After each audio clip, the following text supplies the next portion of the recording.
Rekan-rekan sekalian, rekan-rekan, cukup jelas terdengar dengan masker atau saya perlu lepas masker? Boleh lepas, boleh pakai nggak apa-apa. Oh ya sudah ya, karena eranya sekarang era COVID, Pak Denny ya. Jadi ada bagusnya mengedukasi untuk penggunaan tetap menggunakan masker ya. Sekalipun saya sendiri berada di ruangan ini ya. Jadi pada kesempatan sore ini tema yang akan kita bahas adalah perihal pemeriksaan kesehatan tenaga kerja ya. Jadi sebelum memulai pemeriksaan kesehatan tenaga kerja, pasti manajemen tentunya itu akan bertanya-tanya, dokter legal standing-nya apa? Jadi payung hukumnya itu apa, dokter? Jadi legal standing kita ini banyak, Pak ya, pada dasarnya ya. Jadi urutan hierarkinya paling atas pasti Undang-Undang Dasar 1945. Di bawahnya itu ada Undang-Undang Nomor 1 Tahun 70 tentang ketenaga kerjaan kita ya, tentang K3. Kemudian Undang-Undang Nomor 13 Tahun 2003 tentang ketenaga kerjaan juga mengatur perihal pemeriksaan kesehatan tenaga kerja. Lebih mendetail di bawah undang-undang kita ada namanya Permenaker di 02 tahun 82 ya. Kemudian di Permenaker nomor 1 tahun 81 ya. Kemudian di Permenaker juga tahun 82. Semuanya perihal tentang layanan pemeriksaan kesehatan tenaga kerja, kemudian pemeriksaan tenaga kerja apa-apa saja. Kemudian tidak kalah juga selain dari dinas instansi ketenaga kerjaan, instansi kesehatan dari Menkes, Kementerian Kesehatan, juga mengeluarkan peraturan dalam tertuang 1758 Menkes 2003. Tapi sebelumnya ada penambahan ya untuk rekan-rekan mungkin yang bergerak di bidang jasa boga juga ada pemeriksaan khusus ya. Jadi ada juga diatur dalam Permenkesnya 1996 ya tahun 2000 itu tentang pemeriksaan untuk kawan-kawan jasa boga. Jadi kalau jasa boga ini apa ya, food handler. Jadi kawan-kawan food handler, penjamu makanan, kemudian kokinya itu juga dilindungi dan berhak mendapatkan pemeriksaan kesehatan. Jadi definisinya apa sih, Dok? Definisi dari pemeriksaan kesehatan tenaga kerja itu apa? Jadi definisinya adalah suatu upaya pengumpulan data medis serta melakukan interpretasi dan penilaian untuk mengetahui status kesehatan pekerja dalam rangka menjamin kemampuan fisik dan kesehatan tenaga kerja. Apa sih pada dasarnya tujuan yang ingin dicapai? Karena kan pada dasarnya perusahaan atau manajemen ingin mendapatkan tenaga kerja yang benar-benar fit to work, ya. Itu yang diharapkan oleh dari manajemen. Jadi mereka ya otomatis tidak mau tenaga kerjanya tidak fit atau ke depannya dia bakal menimbulkan banyak keluhan, mulai dari LTI-nya, lost time injury-nya, keluhan terlalu sering meninggalkan tempat kerja karena masalah kesehatan, itu yang dihindari. Jadi ada juga kita mengenal istilahnya fit to work. Mungkin kawan-kawan udah pernah sering dengar ya. Fit to work itu sendiri pada dasarnya adalah suatu pemeriksaan kesehatan pekerja di mana pekerja tersebut sehat, dapat melakukan pekerjaan apapun tanpa ada kendala. Jadi benar-benar dalam keadaan fit, ditempatkan di bagian manapun dia bisa, ya. Itu definisi dari fit to work itu sendiri. Jadi Pak Denny tadi sudah menjabarkan ya Pak ya. Jadi klasifikasi atau jenisnya perihal pemeriksaan kesehatan tenaga kerja itu bagaimana, kapan. Jadi qualified itu klasifikasinya kita kategorikan 3+1. Yang pertama itu pre-recruitment medical check-up. Jadi adalah pemeriksaan kesehatan sebelum bekerja. Jadi kan sering tuh pekerja tes bla bla bla administrasi, psikotes ilmiah, terakhir biasanya diakhiri dengan tes kesehatan. Nah itu adalah pre-recruitment medical check-up. Jadi pemeriksaan kesehatan yang dilakukan sebelum tenaga kerja itu bergabung menjadi pekerja di perusahaan tersebut. Yang kedua, pemeriksaan kesehatan berkala. Yang mungkin kawan-kawan sering dengar adalah MCU. MCU tahunan. Nah, itu biasanya sesuai dengan arahan pemerintah, juga tertuang dalam Undang-Undang Ketenagakerjaan, kalau MCU periodik ini dilakukan 1 kali setahun. Ada juga pemeriksaan kesehatan khusus terhadap tenaga kerja tertentu dan terhadap tenaga kerja dengan kondisi tertentu. Ini yang saya bilang tadi untuk kawan-kawan food handler, jasa boga. Itu tertuang di dalam Undang-Undang Permenkes 1096 tadi. Kalau kita sebagai pekerja umum, itu pemeriksaan MCU-nya 1 kali setahun. Khusus untuk kawan-kawan jasa boga, food handler, ya, penjamu makanan, mungkin yang bekerja di remote area, atau yang memfasilitasi pekerjanya dengan catering, sarapan, ya, itu pekerja cateringnya itu wajib di medical check up, dilakukan pemeriksaan kesehatan itu per 6 bulan. Artinya setahun mereka melakukan pemeriksaan kesehatan itu sebanyak 2 kali. Apa-apa aja dok yang diperiksa? Khusus untuk kawan-kawan yang food handler ini memang sudah tertuang khusus. Beda seperti kita. Matrik ataupun ini agak sedikit berbeda. Kalau mereka sudah diatur, jadi mulai dari pemeriksaan rambut, ya, kemudian kuku-kuku, ya, kemudian biasanya pemeriksaan darahnya berhubungan dengan penyakit menular, tifus, ya, kemudian cacingan, ya, itu diperiksa. Penyakit menular dari rongga paru, TBC, pasti. Jadi pekerja dengan arahnya ke arah food handler atau jasa boga, itu akan dilakukan pemeriksaan yang kategorinya cukup lengkap. Sekarang era corona, ya, COVID-19, beberapa kami dari orang-orang konsultan kesehatan tenaga kerja merekomendasikan untuk pemeriksaan minimal rapid test untuk termasuklah baik seluruh kepada pekerja, yang kedua biasanya pada terutama kawan-kawan yang food handler. Apa tujuannya dok? Tujuannya ya kita menekan agar COVID-19 ini tidak menjadi pandemi yang berkelanjutan, ya. Memang kendala yang akan dihadapi biasanya berhubungan dengan cost, ya. Berikutnya yang plus satunya adalah pemeriksaan kesehatan purna bakti. Jadi pada kesehatan purna bakti ini biasanya pada kawan-kawan yang akan memasuki masa pensiun. Tujuannya apa dok? Karena akan dikaitkan dengan namanya penyakit akibat kerja atau penyakit akibat hubungan kerja.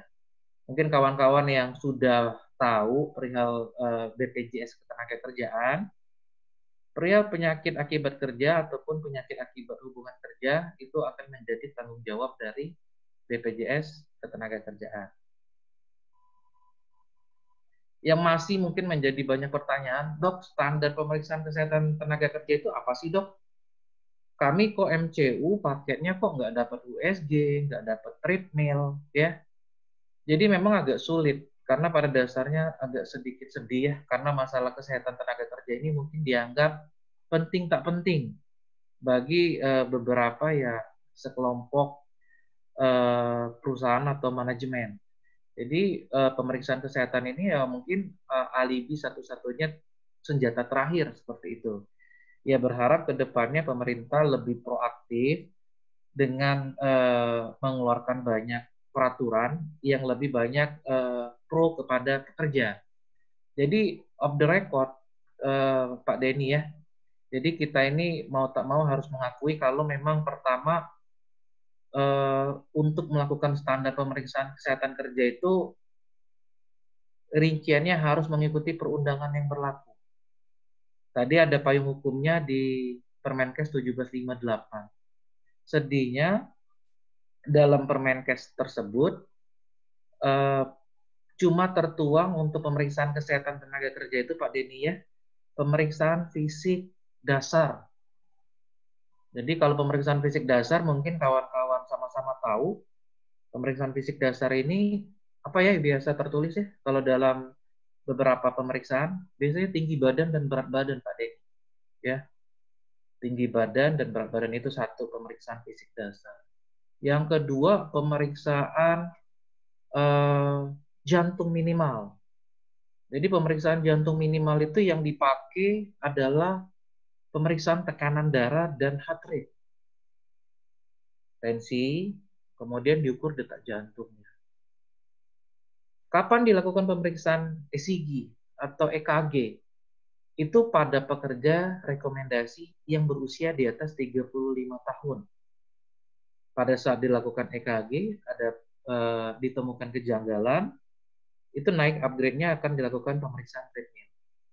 Yang ketiga, sesuai dengan Permenkes 1758 tadi, disebutkan pemeriksaan penunjang lainnya. Jadi yang paling sering ditampilkan adalah biasanya pemeriksaan buta warna. Karena mudah melakukan tes pemeriksaan buta warna ya, rekan-rekan ya. Tinggal download, ada namanya tes isi hara, tinggal print. Ya. Jadi akhirnya keluarlah yang namanya surat sehat. Ya. Jadi kalau payung hukumnya memang benar-benar tidak disebutkan di sana untuk pemeriksaan lainnya. Pemeriksaan penunjang paling surat sehat. Laboratorium minimal yang ditampilkan hanyalah golongan darah. Sudah, ya. Jadi sedihnya itu di sana. Jadi kenapa beberapa perusahaan ketika dia akan merekrut ataupun mempekerjakan baik itu dalam waktu singkat, durasinya singkat, itu biasanya mereka mencantumkan hanya surat sehat. Secara legal standing kuat dok, kuat. Karena memang payung hukumnya pemerintah cuma meminta hanya kategorinya hanyalah kategori surat sehat. Yang semuanya tertuang, pemeriksaan fisik ada di dalam sana, pemeriksaan penunjangnya juga ada. Yang kedua, standar pemeriksaan kesehatan tenaga kerja berdasarkan praktek profesi dokter.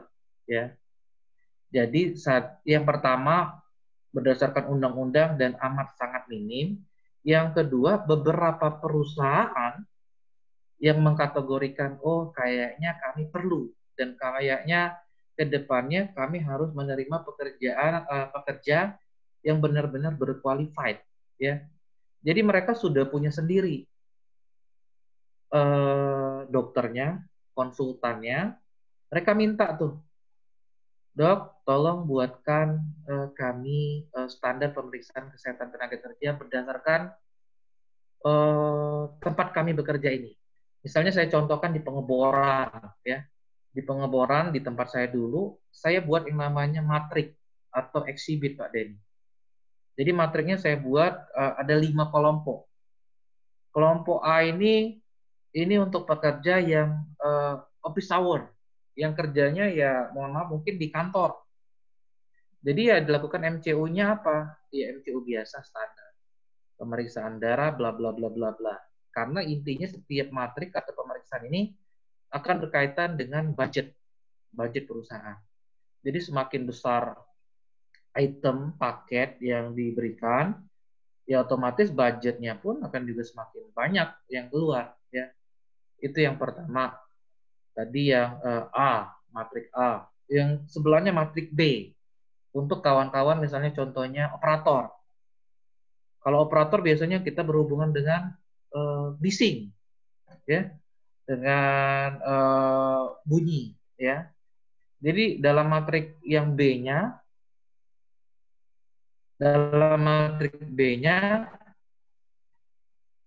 saya tambahkan biasanya kalau bunyi kita tambahkan pemeriksaan audiometri.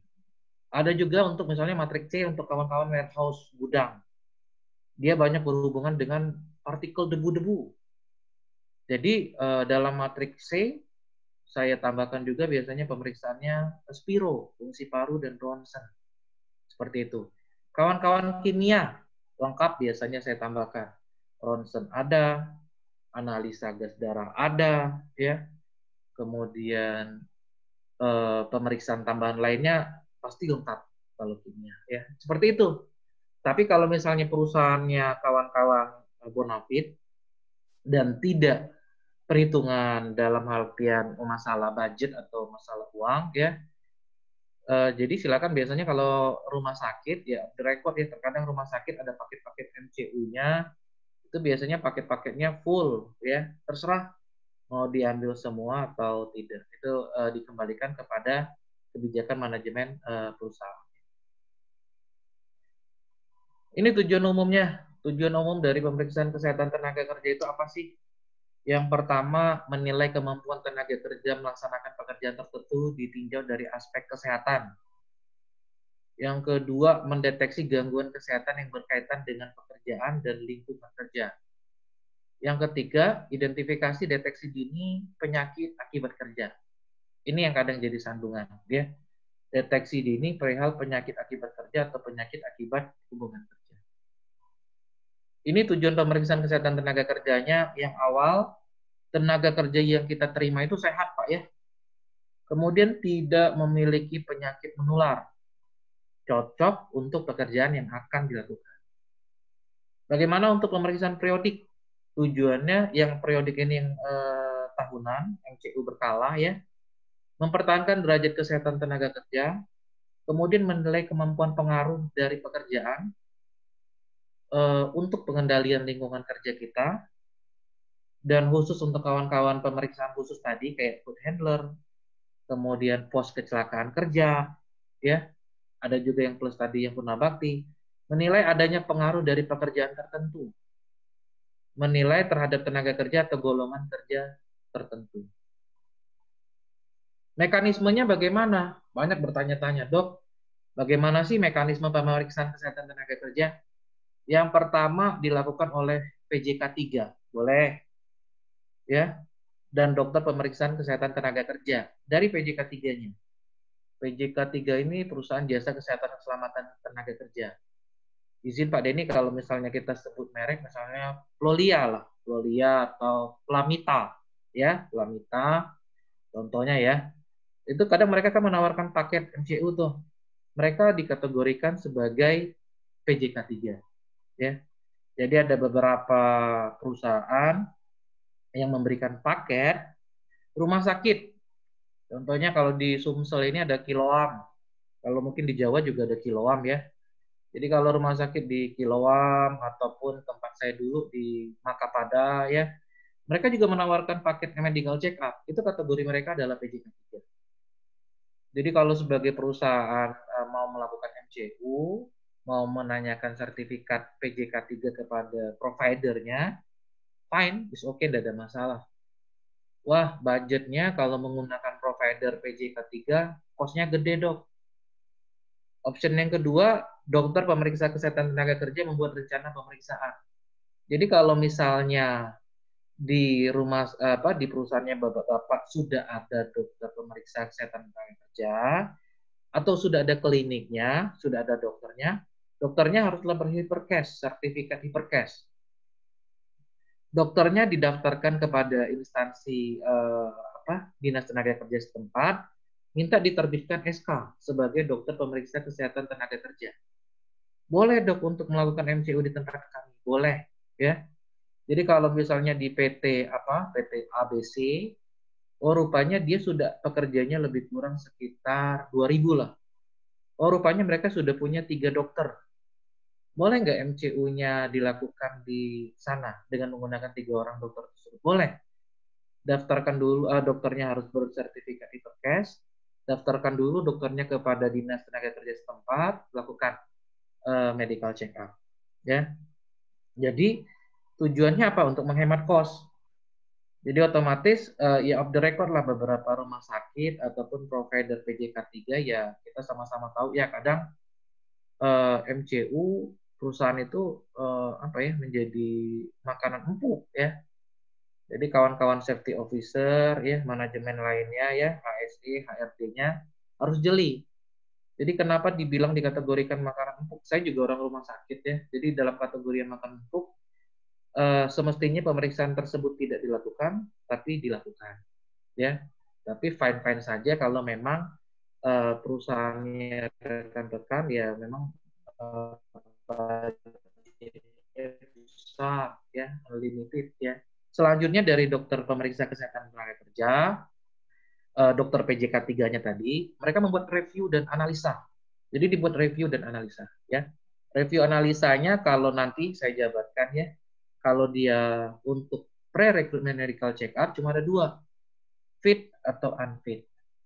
Kalau dia sudah bekerja, yang MCU periode tahunan, ya, biasanya fit to work, temporary unfit, ya, unfit, ya, seperti itu.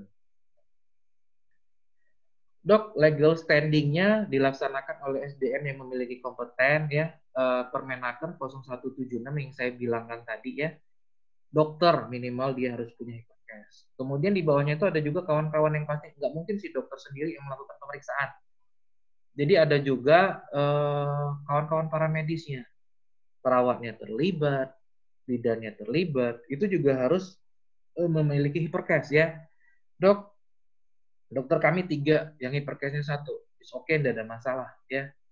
Perawat kami 5, yang hiperkesnya 2, nggak ada masalah ya. Cantumkan 1 orang saja yang sebagai paramedik dan dokter hiperkesnya. Dalam Undang-Undang Nomor 1 Tahun 70, dokter pemeriksa kesehatan tenaga kerja ini itu ditunjuk ya, nih dibenarkan ditunjuk oleh manajemen ya. Jadi jangan kucuk-kucuk, jangan tiba-tiba langsung aja ya dokternya ada, tapi ini harus ada dibuatkan SK. Jadi dokter perawatnya dibuatin SK, kemudian ditembuskan kepada Dinas Tenaga Kerja agar sekaligus dapat SK sebagai dokter pemeriksa kesehatan tenaga kerja. Dalam Permenaker 382 disebutkan dokter pemeriksa kesehatan tenaga kerja ini sebagai penanggung jawab PKK.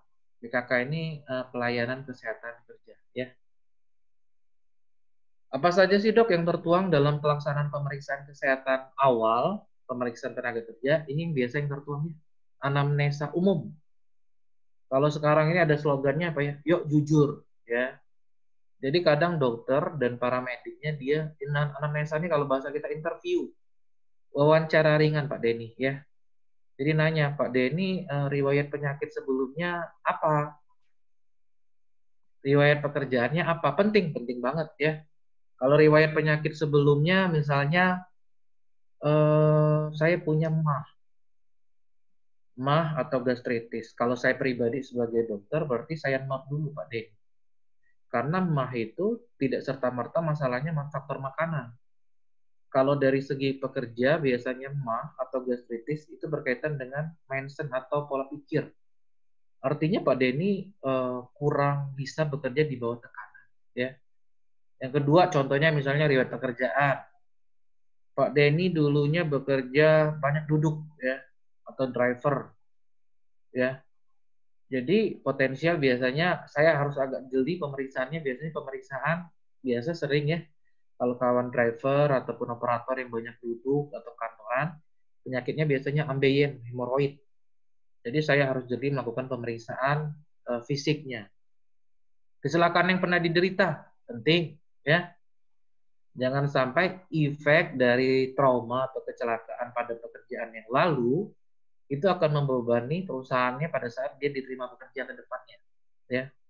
Umur, pendidikan, keadaan keluarga. Biasa lumrah ditanyakan, Bapak Ibu sehat orang tuanya?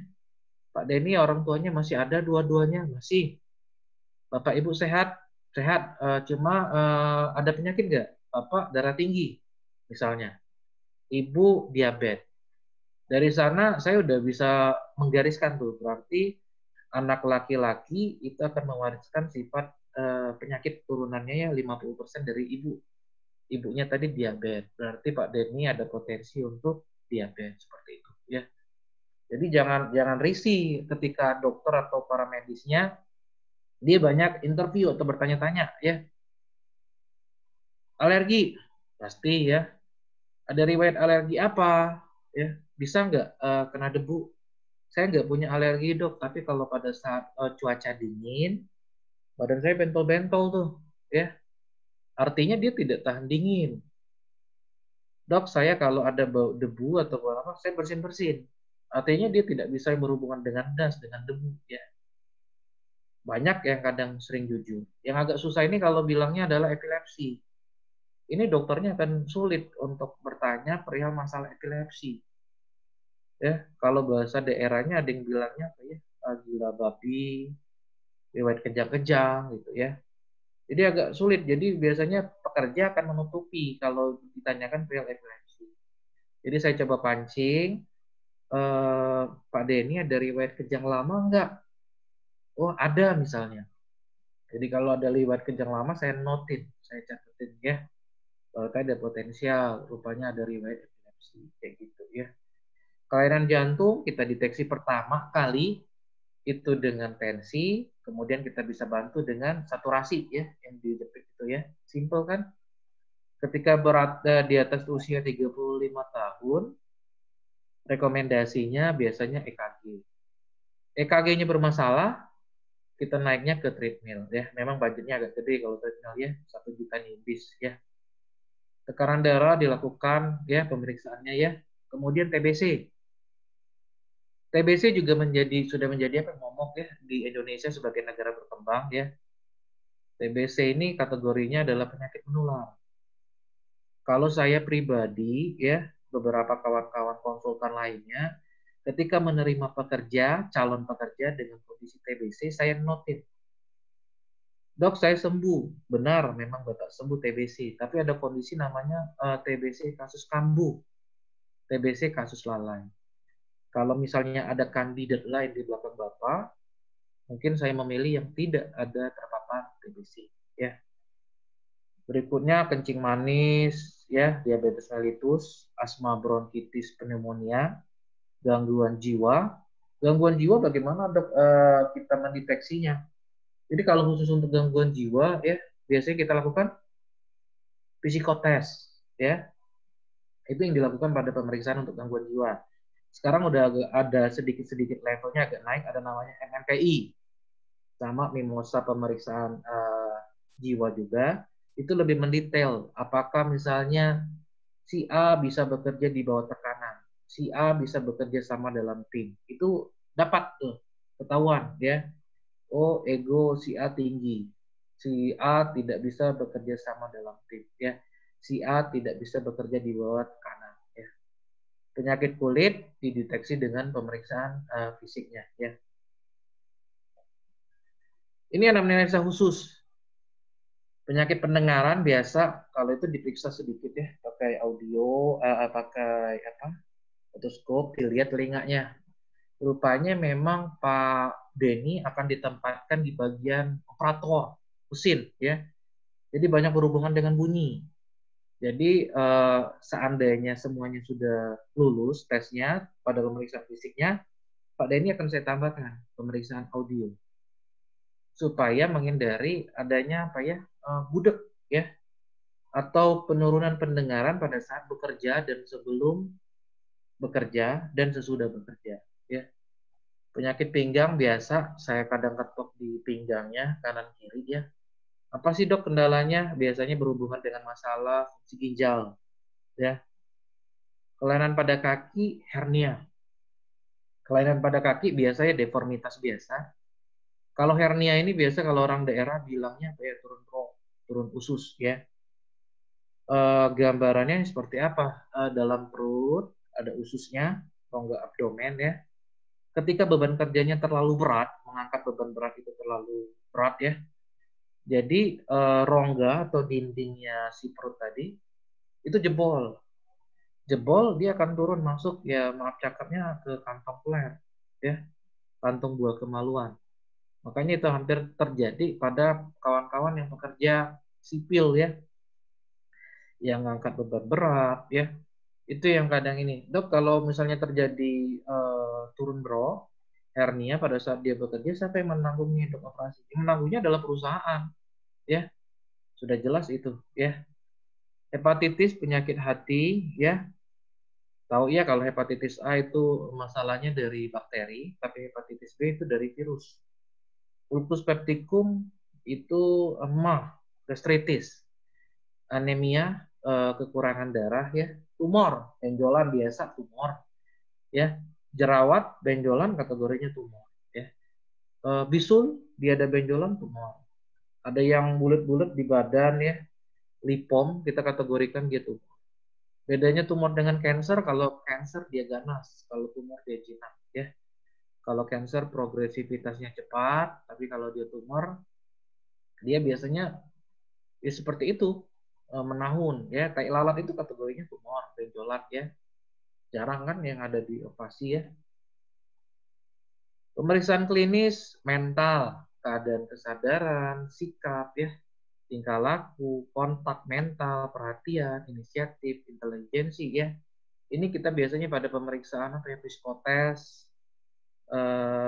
sama ya kayak biasa tes PNS juga ada ya, skolastik, balostik ya, kemudian apa ya, pengetahuan dasar, pemeriksaan fisik.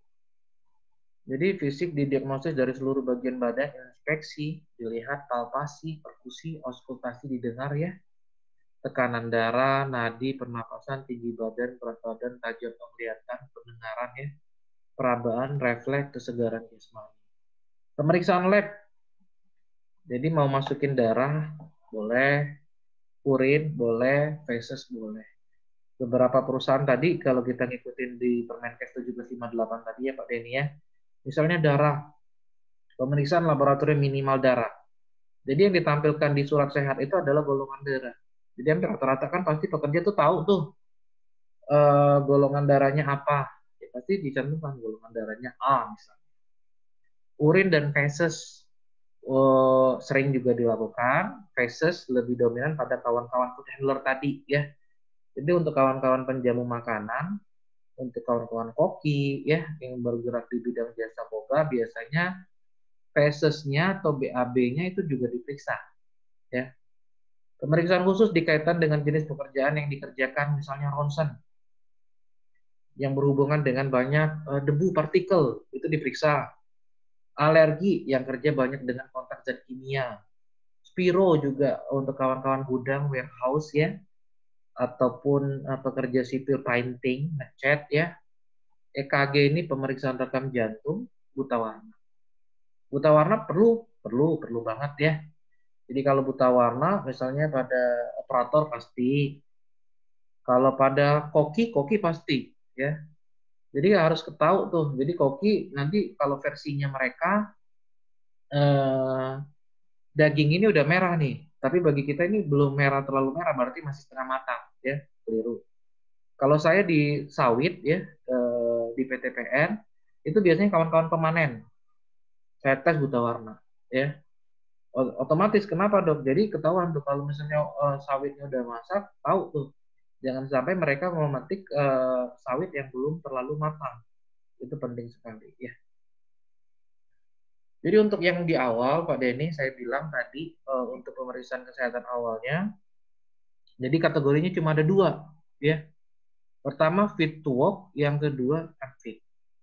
Jadi kalau untuk pre-recruitment medical check up, jadi untuk yang misalnya calon pekerja ya, untuk calon pekerja itu hasilnya akan ada dua, jarang yang ada benar-benar tiga ya.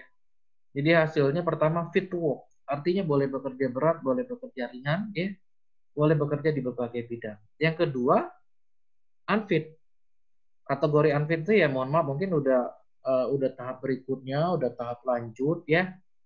Administrasi sudah, ini sudah ya, wawancara sudah. Rupanya di tes kesehatannya gagal ya. Itu kategorinya unfit ya. Ini yang tertuang biasanya nama, umur, jenis kelamin ya. Lama pekerjaan itu yang tertuang di sana. Untuk pemeriksaan yang kesehatan yang berkalanya, MCO tahunannya, khususnya dan purnawakti sama lebih kurang di depan ya. Pemeriksaan apa dok untuk kami yang MCO berkala? Pemeriksaan mental, psikotes, ada yang melakukan, ada yang tidak. Pemeriksaan fisik pasti ya. Pemeriksaan laboratorium darah dan urin ada, pasti banyak dilakukan. Urin, dok boleh nggak ditambah dengan pemeriksaan narkoba? Boleh, nggak ada larangannya ya. Jadi malahan itu anjuran dari pemerintah perang terhadap narkoba. Legal standing-nya ya ada ya di Undang-Undang Psikotropika Narkoba 13 tahun 2003 ya. Pemeriksaan khusus ya untuk gangguan spiro, audio, fungsi organ, lab ya. Ini boleh dilakukan. Jadi untuk pemeriksaan berkala, MCO tahunan, pemeriksaan khusus dan purna bakti, resume analisanya kawan-kawannya ini pengkategoriannya biasanya 4 ya. Pertama fit to work. Jadi sehat ya tanpa ada catatan ya. Yang kedua fit to work with note. Artinya dia fit untuk bekerja tapi ada catatan. Catatannya apa? Misalnya ini MCO tahunan ya. Bapak itu udah 45 tahun usianya, udah bekerja pada perusahaan itu misalnya 10 tahun, dia punya darah tinggi. Jadi fit to work with note. Note-nya apa? Hipertensi. Kami rekomendasi dari kami kontrol rutin setiap bulan ya ke poliklinik, obat darah tingginya dimakan kayak gitu. Yang kayak tadi ada juga istilahnya fit to work with restriction atau fit to work with note tadi ya. Itu misalnya untuk kawan-kawan buta warna. Dia udah pegawai inti, rupanya biasa ya kalau di daerah ya, rupanya dia buta warna, pekerja misalnya di perkebunan. Ya otomatis tidak serta-merta kita mem-PHK, karena itu kan melanggar peraturan. Jadi kategorinya adalah fit to work with not atau fit to work with restriction, ada batasannya. Batasannya apa dok? Dia tidak diperkenakan untuk bekerja yang menggunakan kepekaan warna. Jadi kalau dia berhubungan kayak tadi memanen, dia nggak bisa. Jadi rekomendasinya dia bukan lagi pemanen, mungkin yang transportnya saja, yang bagian angkat-angkatnya saja, ya seperti itu. Temporary unfit, sementara tidak sehat. Penyakit umum, penyakit akibat kerja, diduga penyakit akibat kerja. Jadi temporary unfit. Kayak sekarang, misalnya era COVID-19, rupa-rupanya hasil pemeriksaan rapid test-nya, IgG-nya, IgM-nya positif nih. Artinya dia baru saja terpapar virus ya. Kategori si pekerja tersebut temporary unfit. Jadi dia isolasi mandiri ya. Kemudian dia tidak direkomendasikan untuk bekerja dulu sampai dalam kondisi dia sembuh. Ada juga misalnya TBC lama ya 6 bulan ya. Jadi kalau misalnya hasil ronsennya dia TBC 6 bulan, dia harus dalam pengobatan dulu dan dinyatakan tidak menularkan selama 6 bulan tersebut. Dok, perihal gajinya bagaimana? Gajinya harus dibayarkan. Itu tertuang dalam Undang-Undang BPJS ya, Ketenagakerjaan. Sama ya mungkin udah tahu semua ya kalau sekarang peraturan barunya kalau misalnya 6 bulan gajinya masih full, 6 bulan berikutnya 75 dan di atas 1 tahun 50% ya. Kemudian kondisi unfit. Jika ditemukan PAK harus diberikan saran-saran pengendalian. Kondisi unfit misalnya kasusnya apa? Misalnya contohnya Pak Denny ya, stroke. Stroke itu lama loh penyembuhannya, biasanya 2, 3, ada yang 5 tahun ya. Jadi kalau kondisinya unfit ya seperti tadi regulasinya ya. Gajinya itu tetap dibayarkan ketika yang bersangkutan sudah fit dan dia mau kembali lagi kerja, oke ya, fine saja ya. Jadi data pendukung pembuatan analisa pemeriksaan tenaga kerja, data kesehatan awalnya, ya, hasil pemeriksaan kesehatan sebelumnya, pemeriksaan penunjang, data lingkungan kerja, statistik kesehatan ini penting ya. Jadi kalau bisa rekan-rekan perusahaan ya, itu ada misalnya safety juga megang tuh rekap MCU-nya. Bagian kliniknya juga megang tuh, UKK-nya ya, klinik perusahaannya juga megang ya. Jadi bisa terpantau. Sejak kapan sih Bapak ini darah tinggi? Sejak kapan sih Bapak ini ada riwayat jantung? Kayak gitu ya. Dok, bagaimana nanti diketemukan ada namanya PAK, penyakit akibat kerja ya. Jadi harus terlapor ya. Ini peraturannya nomor 181 ya. Ditunjuk melaporkan secara tertulis rupanya hasil MCU-nya, hasil pemeriksaannya rupanya ada penyakit akibat kerja. Dilaporkan ya. Biar apa? Biar dapat kompensasi ya. Nih. Hak tenaga kerja rupanya cacat atau PAK, pengangkutan dari TKP, pemeriksaan, pengobatan, perawatan ya, biaya pemakaman ya. STMP sementara tidak mampu bekerja ya, sebagai pengganti upah, cacat untuk selama-lamanya, cacat total untuk selama-lamanya, kematian ya pada dasarnya itu semuanya mendapat kompensasi ya. Yang bayarnya siapa? Yang menanggungnya adalah perusahaan, pengusaha, tapi sudah diakomodir oleh BPJS Ketenagakerjaan. Kenapa penting pekerja ya perusahaan mendaftarkan seluruh pekerjanya untuk terdaftar sebagai program BPJS Ketenagakerjaan ya. Dilarang melakukan PHK. Jadi tertuang dalam Undang-Undang Ketenagakerjaan pasal 153, pekerja buruh dalam keadaan cacat tetap, sakit akibat kecelakaan kerja atau sakit karena hubungan kerja yang menurut surat keterangan dokter jangka waktu penyembuhannya belum dapat dipastikan, ya. Jadi itu dilarang dilakukan PHK, ya.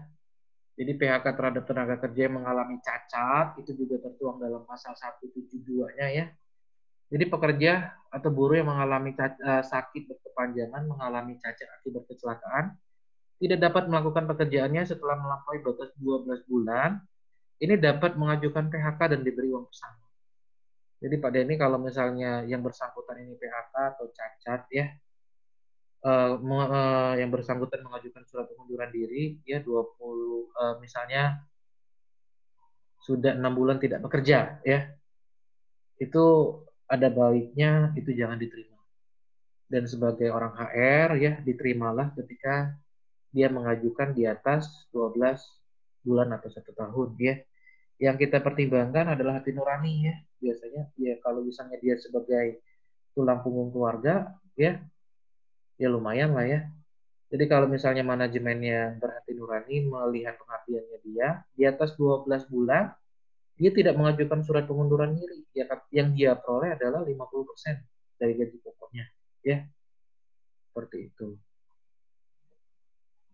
Ya, itu Pak Denny, ya, yang dapat saya share pada kesempatan sore ini, ya.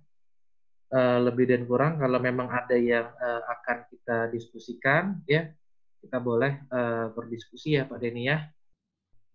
Oke, Pak Dr. Arif, luar biasa materinya. Boleh Pak Dr. Arif di stop share screen dulu? Boleh. Oke, Bapak Ibu semua, sebelum kita lanjutkan untuk session tanya jawab, saya ada informasi dulu. Jadi kalau Bapak Ibu semua, teman-teman semua ingin untuk training sertifikasi Kemenaker RI ataupun BNSP, silakan Bapak Ibu hubungin Ibu Made di 0821 13257. Dan untuk pengambilan e-certificate untuk webinar kita, yaitu Mas Fajri di 0823 8597 0047. Follow juga Instagram kita @mediatama dan Facebook kita Tama Mediatama Sertifikasi. Dan jangan lupa di-subscribe juga videonya Kak Cide ini ya. Insya Allah nanti webinar ini dan webinar sebelum-sebelumnya kita akan upload di YouTube-nya Kak Cide ini. Jangan lupa di-subscribe. Nah, termasuk juga kita punya aplikasi Mika Pro. Silakan teman-teman semua download aplikasi Mika Pro. Nanti cek modul pelatihannya, klik di bagian sini, ada webinar, terus ada keluar pilihan, pilih webinar Mediatama. Nah, di sana ada modul-modul Mediatama. Oke, kita langsung jawab satu persatu pertanyaannya. Mungkin tapi tidak semua pertanyaan, tapi ya yang mirip-mirip kita akan lakukan bersama-sama ya. Maksudnya barengan aja menjawabnya. Dok, ada pertanyaan dari Pak Teddy Suryandi sama Mas Pak Fem Abjas. Kalau misalkan di daerah itu tidak ada PJK 3 untuk melakukan MCU, ya, apakah kami bisa bekerja sama dengan rumah sakit di sekitarnya untuk melakukan MCU, dan kira-kira nih syaratnya seperti apa sih rumah sakit yang diperbolehkan untuk melakukan MCU? Silakan Pak. Oh ya, terima kasih Pak ya atas pertanyaannya. Jadi kalau misalnya memang tidak ada PJK 3, ya, tadi kan saya sebutkan agak nyerempet, misalnya kalau di Palembang ada rumah sakit, boleh, nggak ada masalah, ya. Kalau kita misalnya sebut merek lah, kalau saya kemarin di daerah Prabu Muli, ada 2 rumah sakit swasta, ada 1 rumah sakit umum, ya. Pemeriksaan kesehatannya itu ketika budget si perusahaan itu tidak tembus di 2 rumah sakit swasta, mereka lempar kepada rumah sakit umum. Biasanya rumah sakit umum pun juga ada menawarkan paket MCU, ya, paket MCU, dan berharap dokter pemeriksa kesehatan tenaga kerjanya berhiperkes. Jadi punya sertifikat hiperkes yang rumah sakit pemerintah tadi. Itu satu. Kemudian keterkaitan masalah ada tidaknya si rumah sakit itu lisensi PJK 3, Pak ya. Itu biasanya Kak Denny ya, itu berhubungan dengan auditor. SMK 3, OSAS. Kemarin saya menghandle perusahaan yang karet ya. Itu perusahaannya keluar ke Italia sama Australia. Syarat yang dia minta untuk penyelenggara kesehatan tenaga kerjanya itu harus dilakukan oleh PJK 3 yang memang punya sertifikat PJK 3. Jadi dia tidak bisa sembarangan memilih rumah sakit. Jadi kalau untuk di Indonesia, misalnya untuk standar SMK 3 kan untuk berlaku di Indonesia tuh. Intinya perusahaan melaksanakan kewajibannya untuk melakukan pemeriksaan kesehatan tenaga kerja meskipun bukan dilakukan pada PJK 3, mau di rumah sakit daerah pun tidak ada masalah gitu. Jelas ya Pak Denny ya? Jadi kalau mau ada sertifikasi SMK 3, wajib ada lisensi SKP dari Kemenaker gitu Pak ya, rumah sakitnya Pak Kemenaker ya. jadi ya, beberapa sertifikasi ya yang dari luar, perusahaan luar ya, misalnya perusahaan Bapak itu akan melakukan penjualan keluar ya, mau ekspor ya. Jadi biasanya beberapa mitra kerja yang di luar itu dia minta, oh MCU tahunannya dilakukan oleh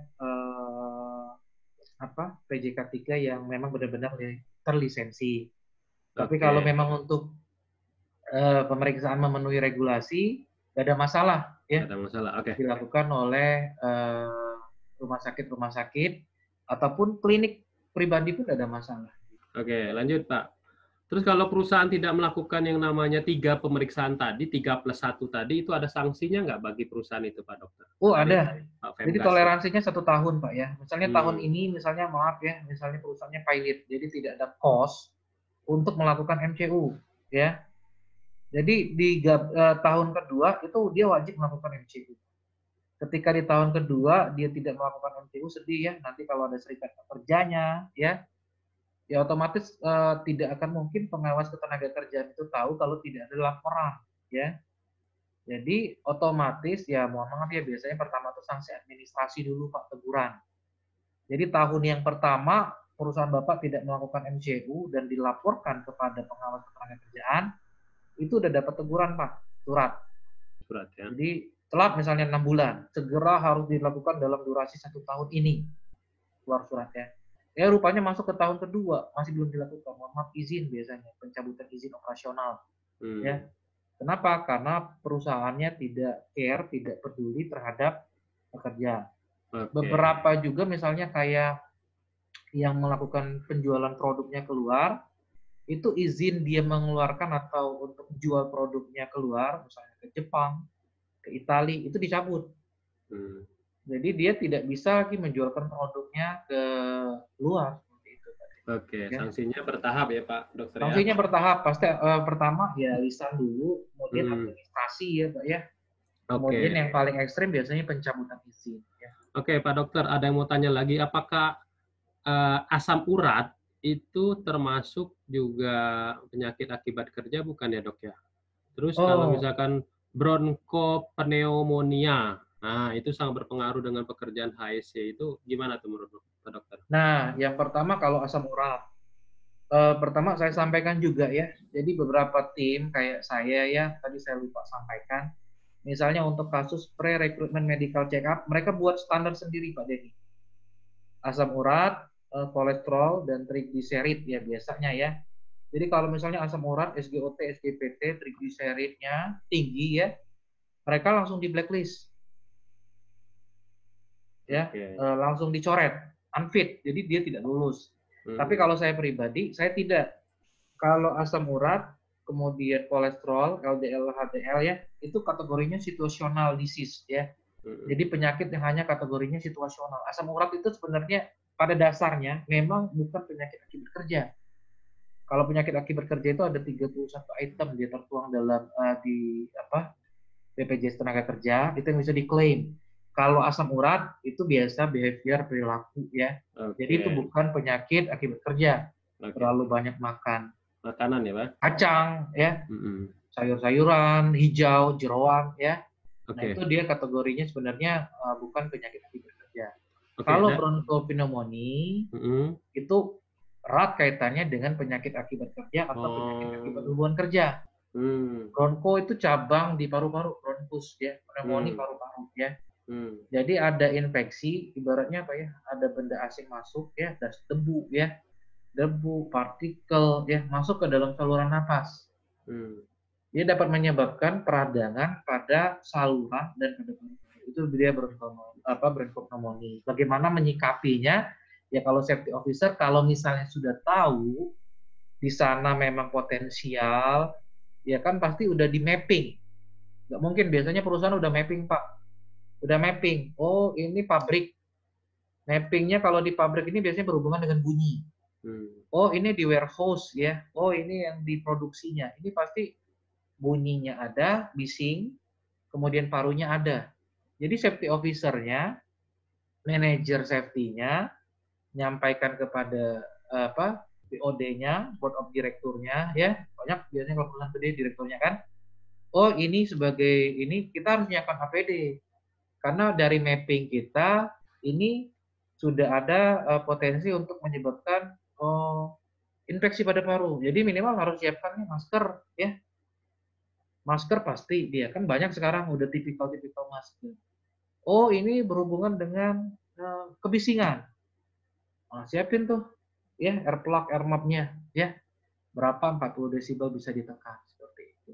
Oke. Ya. Dok, ada lagi pertanyaan dari Ibu Made Yeni. Apakah secara Permenaker atau Permenkes aturan mengenai MCU berdasarkan kelompok usia atau pekerjaan khusus? Atau perusahaan yang memilih? Nah, itu bagaimana cara teknik untuk pemeriksaan kesehatan kerja, apakah ada kelompok usia atau pekerjaannya? Atau ada regulasinya gitu? Regulasinya sedih banget ya. Yang baru terlindung ini baru kawan-kawan yang tadi, Pak Denny ya, food handler, jasa boga. Nah itu dia. Dia mendapatkan MCU 2 kali dalam setahun. Selebihnya mohon maaf Bu, belum diatur.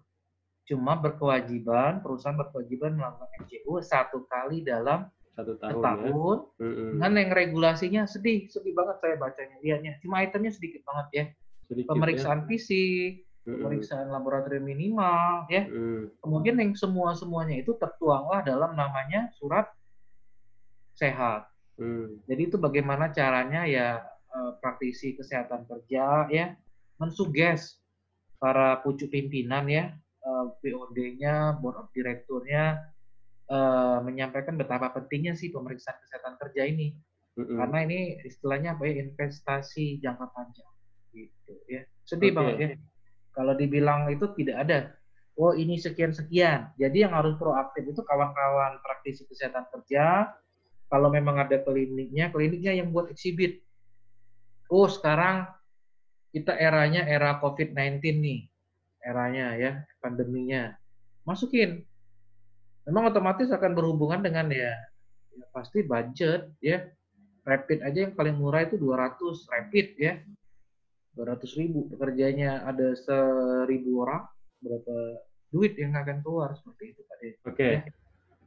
Pak Dokter, ada lagi pertanyaan dari Pak Rahmat Syaputra. Bagaimana cara membuat matrik paparan atau pemeriksaan sehingga efektif dan efisien buat perusahaan itu sendiri gitu. Jadi nggak sia-sia MCU-nya. Kadang direktur tuh kadang ngeluh tuh, ini MCU mulu sih, habis ratusan juta nih MCU. Nah, kita sebagai HSE officer supaya efektif dan efisien untuk MCU itu teknik pembuatan matrik paparannya kayak gimana sih, Dok? Nah, yang pertama kalau untuk teknik pembuatan matrik paparan itu pertama harus ada mapping, Pak. Jadi ini yang pertama itu harus dilakukan tuh mapping. Mapping itu pemetaan potensi PAK atau PAHK tadi yang saya bilang. Jadi dibuat tuh misalnya dalam suatu perusahaan eksplorasi pengeboran. Kan ada tuh bagian-bagiannya. Saya pernah di perusahaan kertas, mapping juga yang ada perusahaan kertasnya. Oh, ini untuk pekerja office hour, jam kerja, yang cuma di kantor. Jadi kalau memang dia di kantor dan tidak perlu tidak berhubungan dengan bau, Pak ya. Ya udah kalau memang budgetnya terbatas, ya sudah coret aja ronsennya. Ronsennya dicoret. Oh, kayaknya orang kantoran itu dia tidak berhubungan dengan bising kan, dia tidak berhubungan dengan ini. Ya udah audionya coret. Oh, dia tuh kayaknya tidak berhubungan dengan fungsi paru yang mendetail. Oh ya udah, spironya yang dicoret. Oh, yang B ini untuk kawan-kawan misalnya operator. Oh, berkaitan dengan alkohol, boleh dimasukin. Karena dia berhubungan dengan bawa alat berat misalnya. Oh, pemeriksaan narkoba, seluruhnya boleh masuk, tergantung posnya. Tapi ini lebih dominan, lebih rekomendasi. Oh, dia berhubungan dengan operator ini bunyi mesin. berarti kita masukkan namanya audio. Jadi safety-nya aktif, kemudian berkolaborasi dia dengan UKK atau klinik perusahaannya ya. Jadi sama-sama ini versi dari safety-nya. Dia kan buat deskripsinya tuh, gambaran mapping-nya. Oh, ini mapping PAK di tempat kami loh, Dok. Nah, ya sudah kasih ke UKK-nya, ke bagian tim medisnya, berikan mereka. Oh, ini tingkat, oh ada bahaya kimia, terinhalasi, terhirup. Berarti dia wajib pemeriksaan darah lengkap, urin lengkap. Ada yang misalnya, mungkin kawan-kawan yang pengeboran, misalnya contohnya benzen, Pak ya. Benzen itu eh, dia bisa masuk dalam darah dan parameter itu penyebab terjadinya kanker darah. Benzen ini Pak ya kita ditemui dalam biasanya substansi minyak bumi. Jadi kawan-kawan yang migas ya, sedih kalau dia kerja di laboratorium, dia pakai handscoon, pakai apa, tapi terinhalasi, terhirup. Udah pakai masker tebal ya. Tiba-tiba pas di MCU, di dalam darah dan urinnya ada benzen. Sedih banget ya. Jadi rekomendasinya apa? Dia setahun, 2 tahun, 1 tahun, dia harus mutasi dulu di bagian lab. Dia nggak boleh lagi di bagian lab. Kalau masih berkelanjutan, ya mohon maaf dia potensial kena kanker. Seperti itu. Jadi yang pertama dilakukan adalah mapping, Pak. Mapping ya. Mappingnya kasih ke orang safety, bergabung dengan orang klinik, kerjasama tuh, lihat tuh apa tuh potensinya, ya. Seperti itu. Baru naik tuh ke manajemen. Oke, jadi intinya sebenarnya dimulai dari hirap dulu ya. Identifikasi bahaya, dinilai, terus pada saat pengendalian risikonya tadi ada proses untuk pemeriksaan kesehatan gitu ya, Dok ya? Iya, benar. Oke, ada lagi nih, Dok. Kalau misalkan penyakit keloid nih dari Pak Bagus Pranata sama penyakit hepatitis A, pada saat rekrutmen itu masih ada tolerir nggak ya, Dok, untuk diterima di perusahaan tersebut? Ada nggak pertimbangannya gitu loh? Misalkan hepatitisnya udah 10 tahun yang lalu atau keloidnya itu ya, Pak ya. Ada bekas luka jahitan kalau untuk keloidnya itu kira-kira masih lolos nggak kalau interview? Nah, ini biasa nih Pak ya. Kalau keloid kan orang kan biasanya keloid tuh jadi pertanyaan itu keloidnya didapat dari apa? Biasanya dulunya Pak ya yang suka membuat batik di badan ya Pak Denny ya. Oh ya Pak Denny ya, batik di badan. Apa itu? Tato. Tato. Oh ya. Oh batik ya. Rata-rata itu yang suka membatik di badan. Nah, itu ketika dia zaman dulu Pak nggak canggih Pak. Kalau sekarang memang udah canggih tuh tato ya. Matanya pun udah ganti. Itu satu. Kemungkinan Pak siapa yang bertanya tadi itu mungkin agak keliru. Kalau hepatitis A itu fekal oral, artinya dari kotoran dan makanan, ya. Jadi yang kalau lumrahnya hepatitis A ini sakit kuning, Pak. Jadi Kak Denny ya kalau misalnya di daerah kampus, kos-kosan pekerja ya, sakit kuning, mata kuning, yang dia demam itu sebenarnya hepatitis A, itu bakteri. Itu bakalan sembuh. Makan obat antibiotik paling lama 1 minggu, 2 minggu sembuh itu. Masih ditolerir ya untuk diterima kalau dalam kondisi dia tes lagi hepatitis A itu di reject.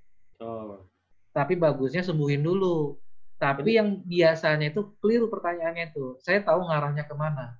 Jadi pertanyaannya itu sebenarnya bukan hepatitis A, hepatitis B. Hepatitis B Pak Denny. Kalau hepatitis B hasil pemeriksaannya HbS1-nya positif ya. Itu mohon maaf pada dasarnya memang dalam peraturan kita 2 penyakit yang sebenarnya tidak boleh dilakukan screening Pak Denny ya.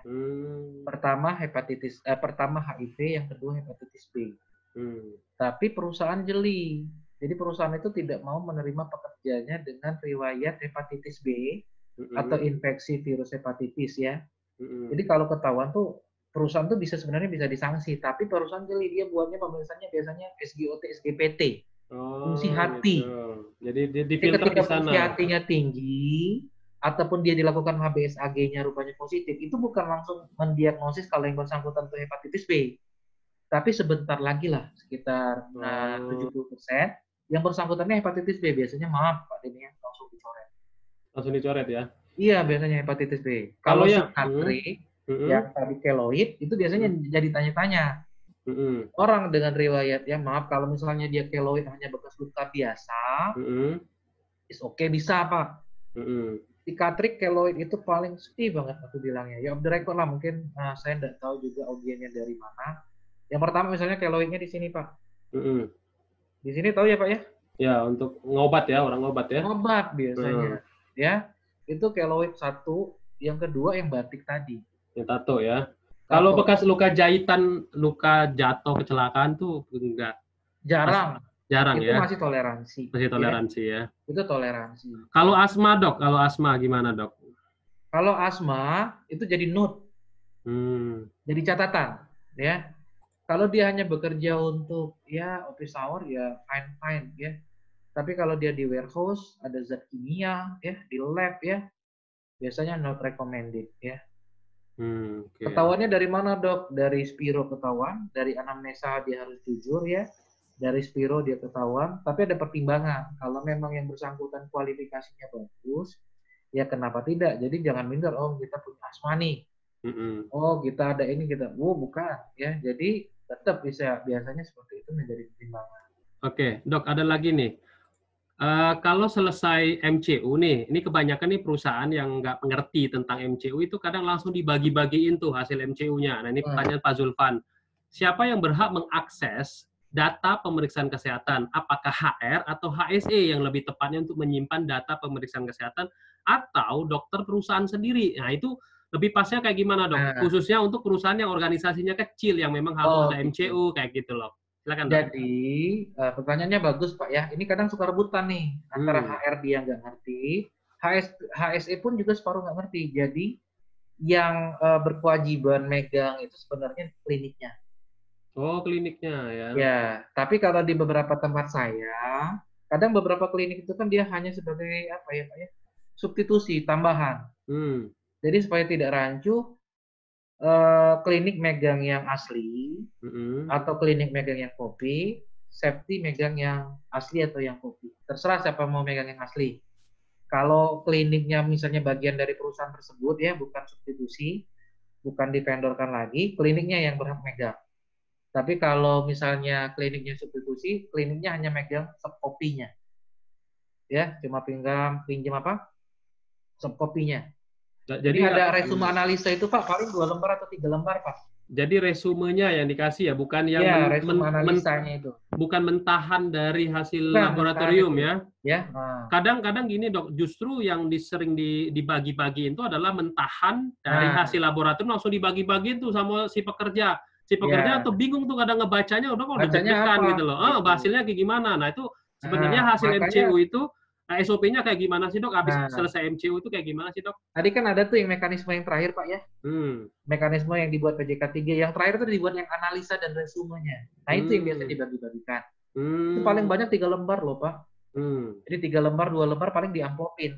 Nah, udah kasih kepada pekerjanya. Oh, jadi Oke. pekerjanya tahu yang arsip hardnya itu Mm-mm. klinik atau safety-nya yang megang. Kalau HRD jarang ya.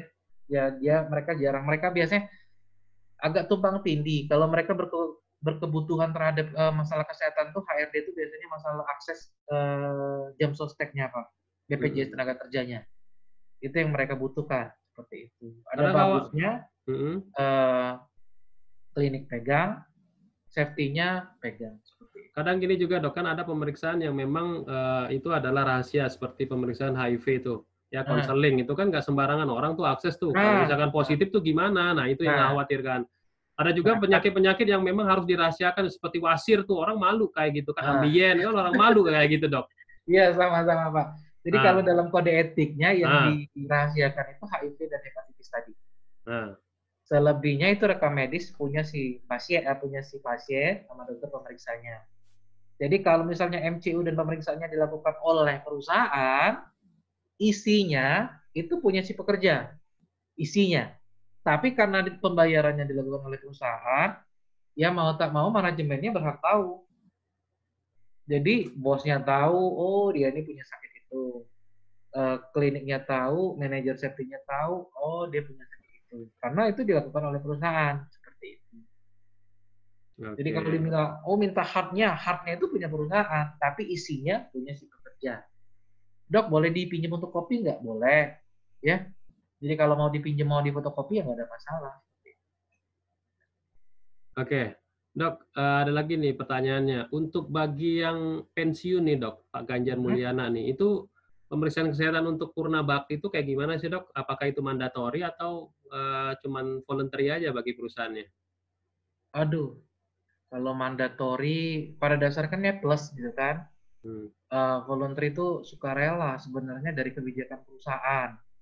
Sedihnya kan pemeriksaan kesehatan tadi Pak Denny ya, itu ada regulasinya tadi tuh.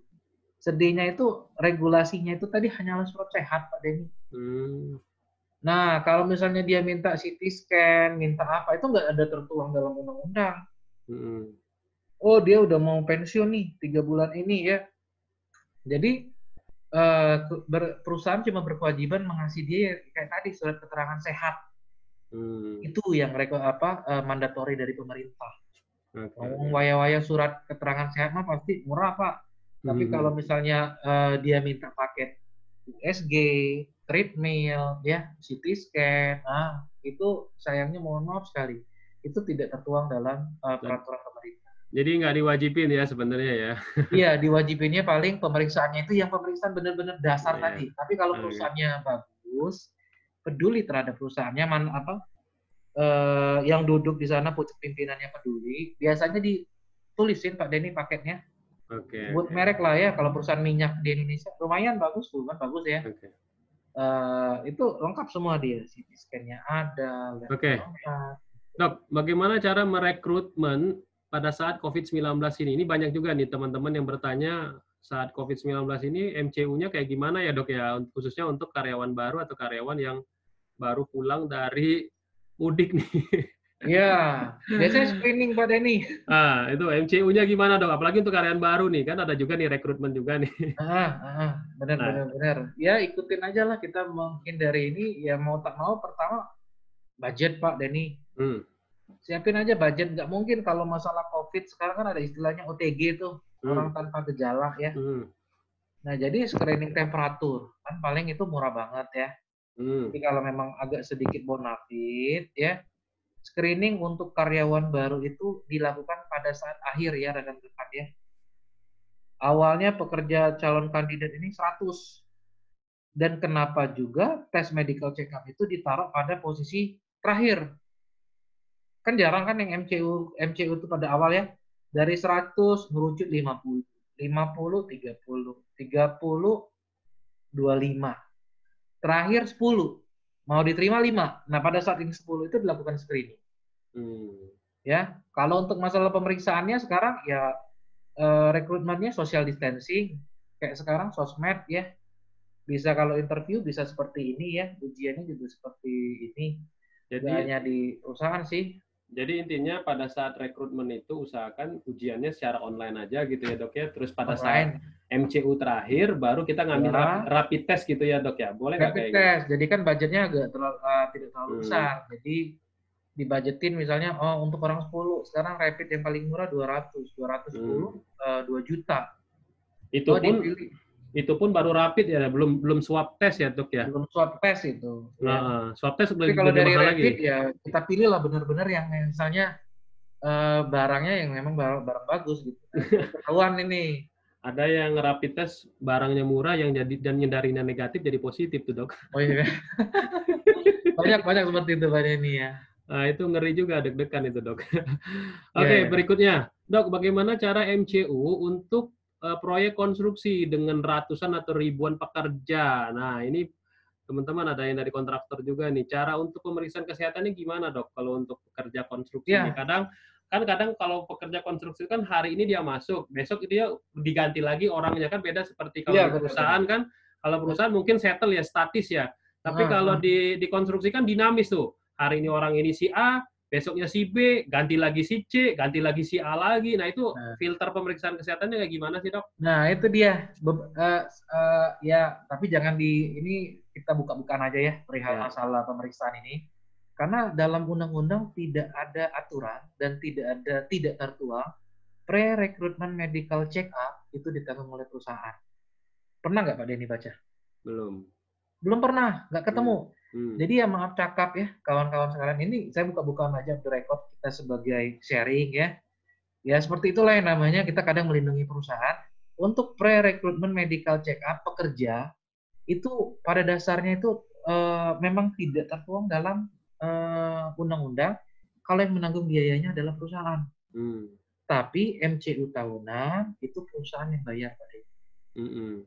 Nah, jadi saya pernah, Pak, di konstruksi, saya megang 7.000 pekerja. Ya, sebutlah pabrik kertas terbesar di Asia Tenggara, ya. Jadi saya megang 7.000 pekerja di sana, hampir lebih kurang 17.000. Saya megang 7.000. Jadi saya cuma minta kepada si pekerja screening awal. Saya dokter perusahaannya di sana. Jadi yang bersangkutan itu sudah bawa surat sehat.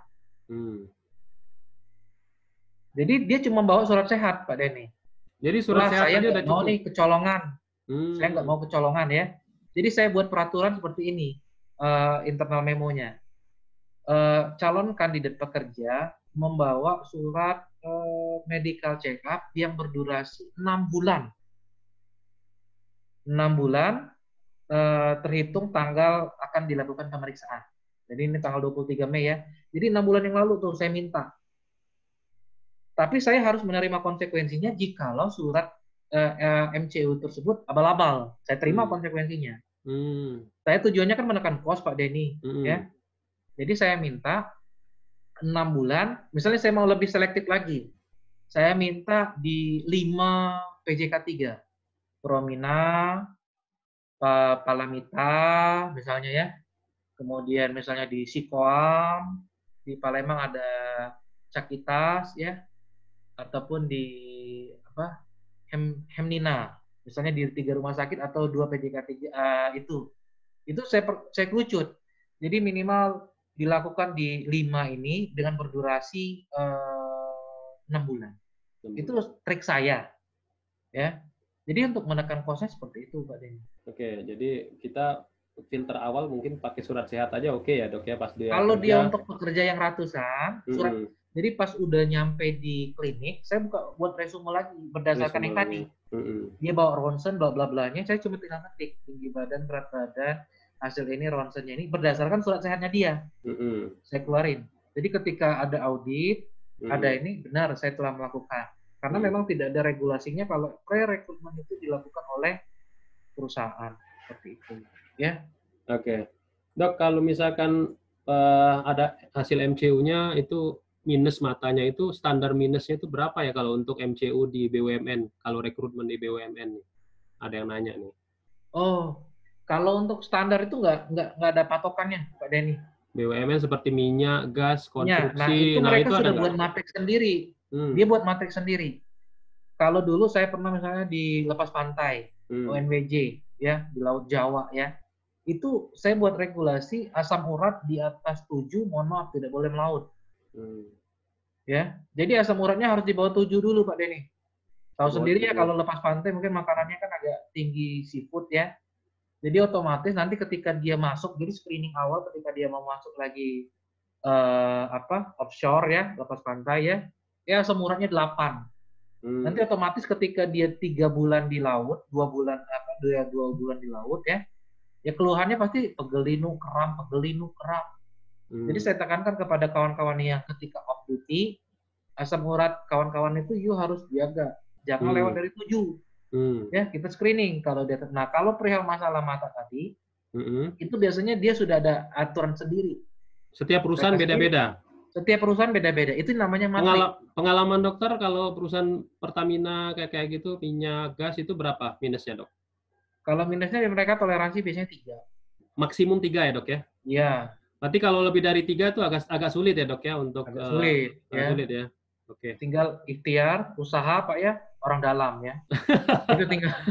Ya, kalau enggak kayak saya nih, saya -6 nih, saya operasi lasik. Saya lasik. Di lasik ya, benar tuh.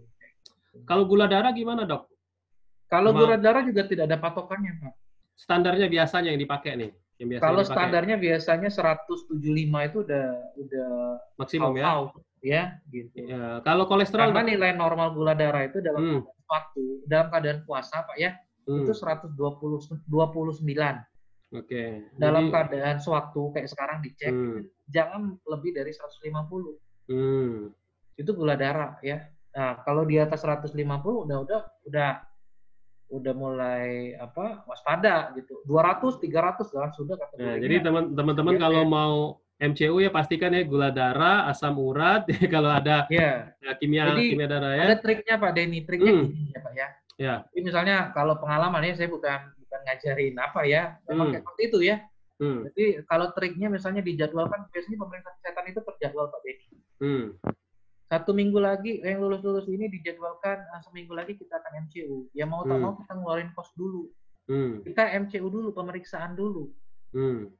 Jadi yang biasa menjadi sandungan itu di beberapa kawan seperti saya ya, itu biasanya SGOT, SGPT. Itu fungsi Oke. hati.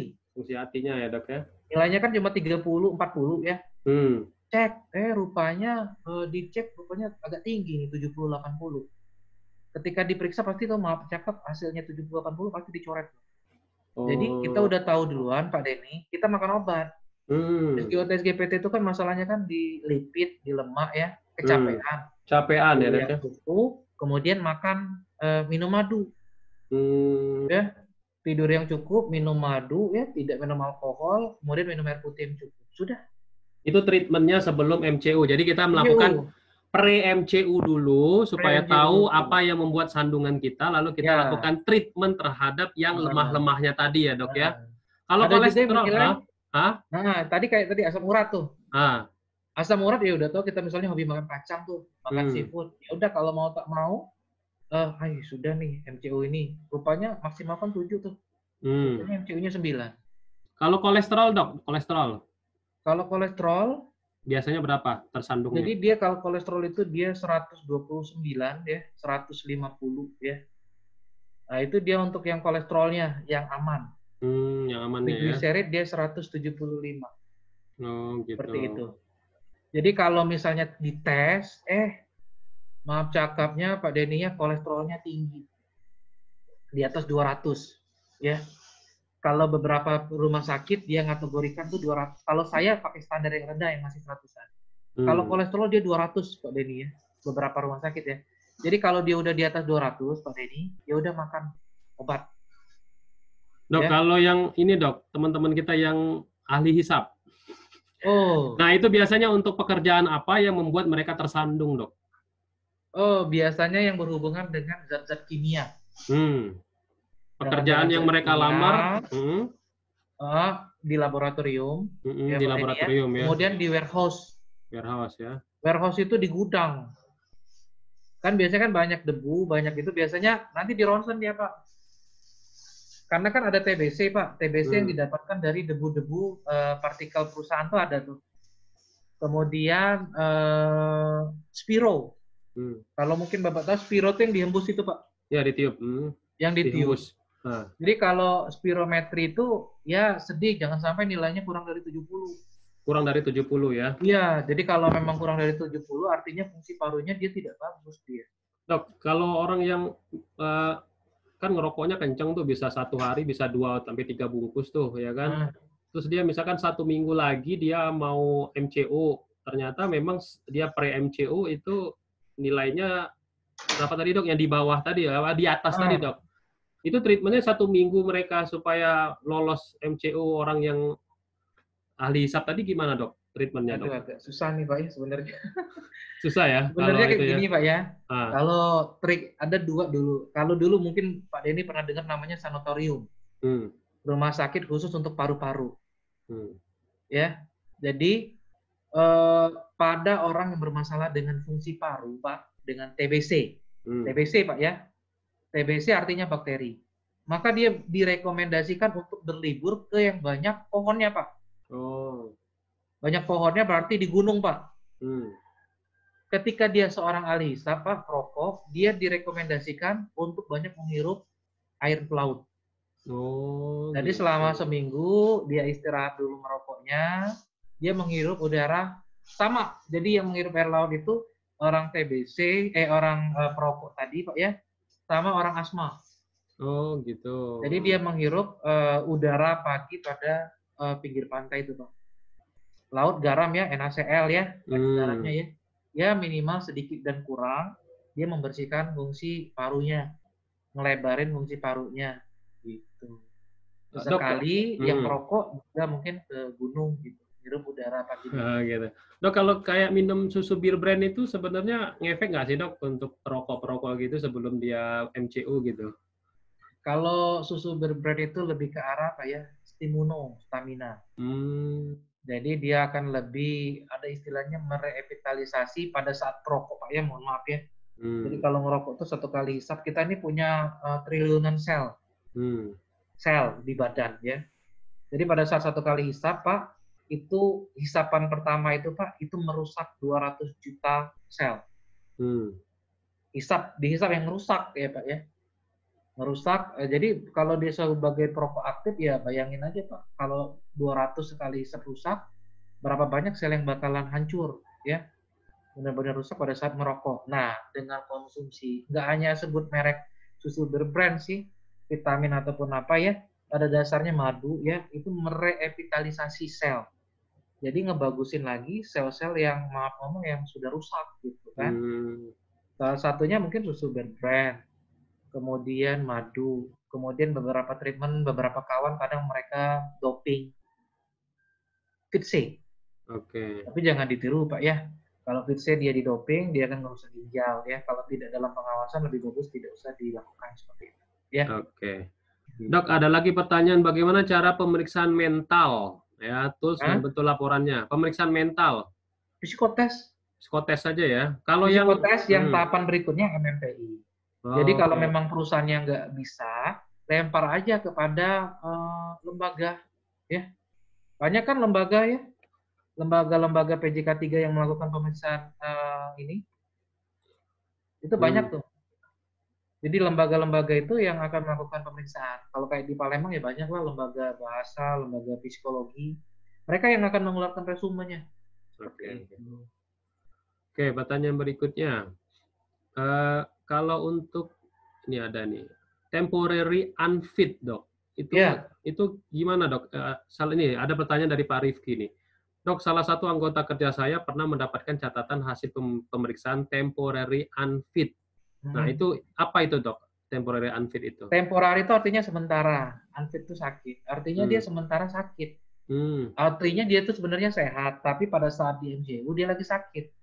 Contohnya pas lagi di tes, rapid test Pak Denny ya rapid testnya IgM-nya positif. Hmm. Artinya yang bersangkutan itu pada saat dites, dia lagi terpapar virus COVID-19. Hmm. Rekomendasi dia untuk diisolasi. Seperti itu. Jadi kalau dia Oh. temporary unfit, dia ya banyak lah contoh case-nya jantung, ada juga kondisi temporary unfit. Corona pasti. Tipes TBC itu pasti temporary unfit. Gitu. Oke. Dok, ini ada lagi pertanyaan dari Mbak Kenia Bella Kristi. Selamat sore dok, saya mau bertanya apakah kondisi COVID-19 saat ini apabila para petugas medis dan non-medis yang bekerja Vaskes terpapar COVID pasti dianggap PHK. Bagaimana dengan aparat yang turun ke lapangan menjaga keamanan atau para karyawan supermarket yang terpapar? Apakah juga digolongkan dalam PHK dan di cover BPJS Ketenagakerjaan? Ya. Sekarang pertanyaannya ini agak gimana ya? Karena baru banget bola panasnya menggelinding ya Pak Denny ya. Kalau COVID ini dia belum dikategorikan dia misalnya kategori PAK. Oh gitu. Ini pandemi luar biasa Pak Hmm. Denny. Jadi pengobatannya seketika dia kategori dia positif, dia free. Hmm. Kalau PAK itu memang benar-benar yang mengcovernya adalah BPJS Tenaga Kerja. Kemudian perusahaan pun kayak kemarin di Sumsel ya, wah ada pekerja nih, ada orang 11 nih, rupanya dia hasil rapid testnya, screening dari perusahaan dia positif. Dia langsung dikirim ke rumah sakit. Yang bayarnya bukan BPJS Tenaga Kerja, bukan kategori dia PAK, tapi pandemi. Jadi apa ya kalau bahasa kita, kejadian luar biasa. Tiba-tiba pegawai Indomaret, petugas lapangan, dia ter terdeteksi dia COVID. Dia langsung dibawa pasti. Pengobatannya bukan pribadi, bukan juga BPJS Tenaga Kerja, tapi pemerintah yang membayar. Oke. Ya. Dok, misalkan nih ada perusahaan udah MCU, terus ada rekomendasi dari hasil pemeriksaan tersebut, ya.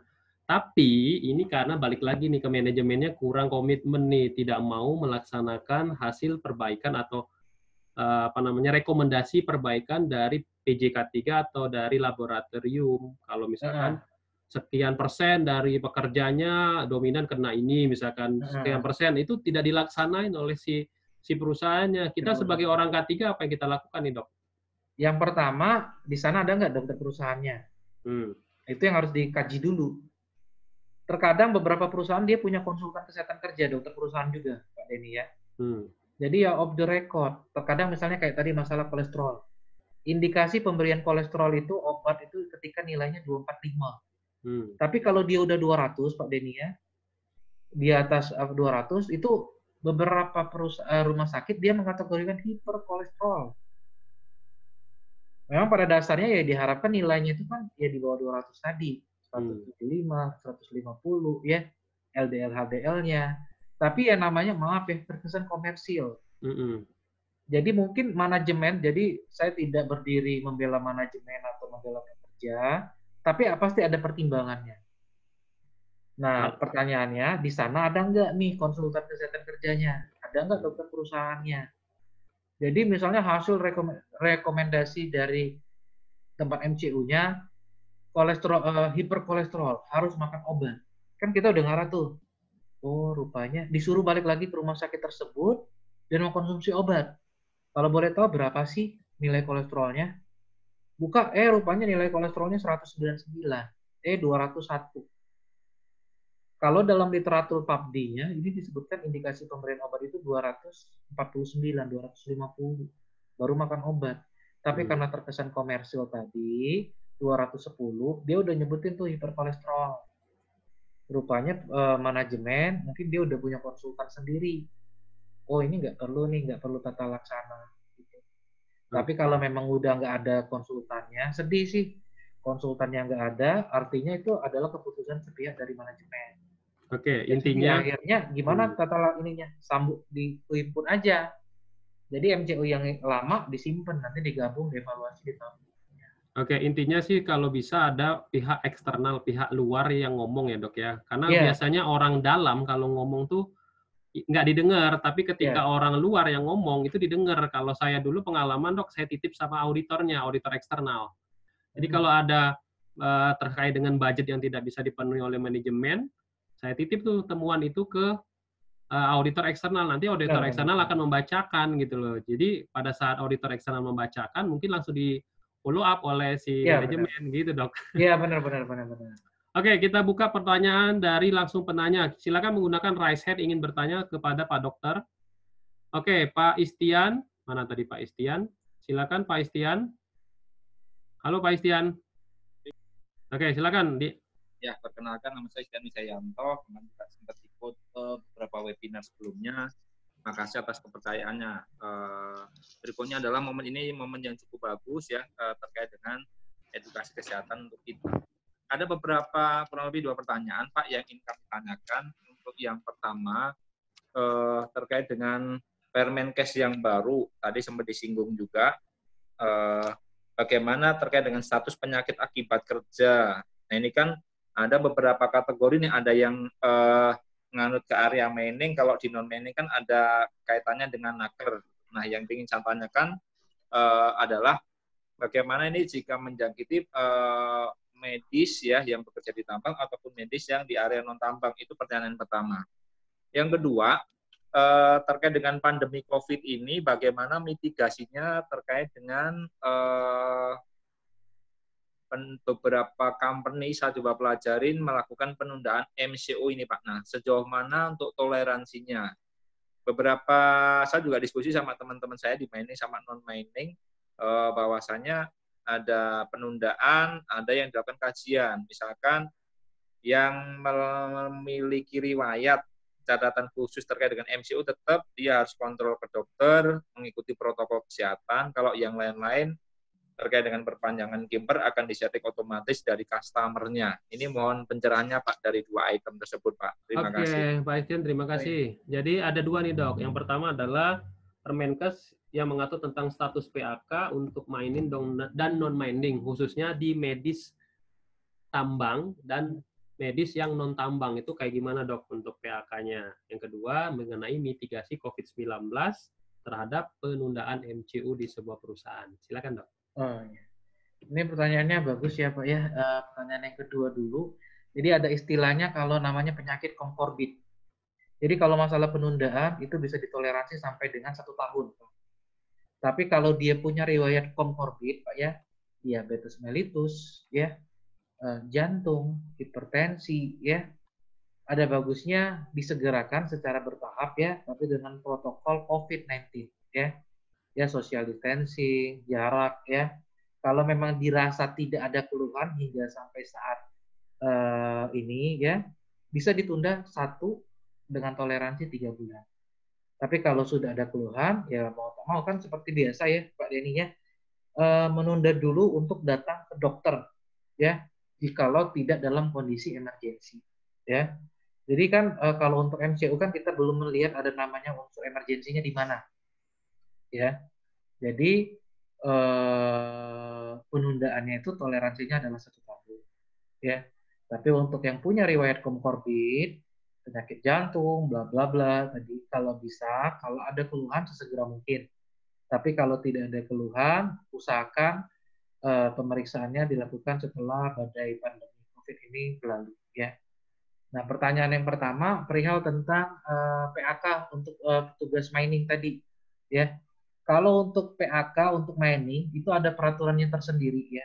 Ada di 133 132 ya, saya lupa detail tahunnya ya. Baru sih memang ya. Itu perihalnya itu yang mengatur adalah ESDM, energi sumber daya mineral.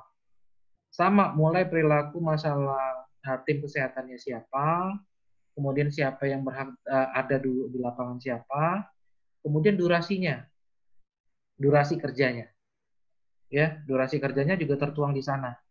Perihal masalah itu PAK atau tidak, sama-sama dikembalikan ke Undang-Undang 34, 35, 36 ya, BPJS Ketenagakerjaan. Nah, di sana peraturan terbaru bukan hanya untuk di mining sih Pak ya, ada Kepres nomor terbaru Pak Denny dari Pak Jokowi ya. Kalau tidak salah nomor 19 atau nomor 7 ya, tapi dikeluarkannya di tengah tahun 2019.